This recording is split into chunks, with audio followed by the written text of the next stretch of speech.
Assalomu alaykum. Vohamiz ijtimoiy, iqtisodiy va madaniy hayotiga oid muhim xabarlar tafsiloti bilan efirda kunduzgi yangiliklar informatsion dasturi. Kichik va o'rta biznes subyektlarini qo'llab-quvvatlash hamda tadbirkorlar faoliyati uchun qulay shart-sharoitlar yaratish maqsadida soliq organlari tomonidan viloyatimizning barcha hududlarida tizimli ravishda ochiq muloqotlar tashkil qilinmoqda. Tuproqqal'a tumanida bo'lib o'tgan uchrashuvda soliq qo'mitasi va boshqarmasi rahbariyati ishtirok etib, soliq to'lovchilarning dolzarb muammolarini tinglab, ularni chuqur o'rganib va hal etish yuzasidan aniq hamda samarali choralar belgilashga alohida e'tibor qaratildi.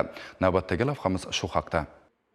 Tadbirkorlar bilan yuzma-yuz muloqot nafaqat biznesdagi dolzarb masalalarni muhokama qilishga, balki davlat organlari va tadbirkorlik subyektlari o'rtasida samarali hamkorlik va ishonch muhitini shakllantirishga xizmat qilmoqda. Bu kabi muloqotlar orqali kichik va o'rta biznesning iqtisodiyotdagi o'rni yanada mustahkamlanib, yangi ish o'rinlari yaratilmoqda hamda biznes muhitini yanada yaxshilashga qaratilgan davlat siyosati amalda o'z samarasini bermoqda.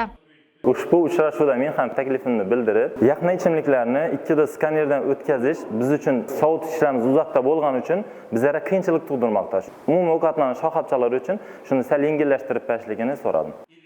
Tumanda jami 1357 ta tadbirkorlik subyektlari toifalarga ajratilgan bo'lib, shundan 1339 tasi kichik, 16 tasi o'rta va 2 tasi yirik tadbirkorlik subyektlari hisoblanadi. Uchrashuvda tadbirkorlik subyektlari 2024-yil davomida topshirgan hisobotlari va byudjetga to'lovlari hamda ishchilar sonidan kelib chiqib turli xil nominatsiyalar bilan rag'batlantirildi. Soliq boshqarmasi bu jarayonni davom ettirib, biznes subyektlariga yuzaga kelayotgan muammolarni tezkor hal etish, ularni qo'llab-quvvatlash va rivojlantirishga xizmat qiluvchi muhim platformani yaratishda davom etadi.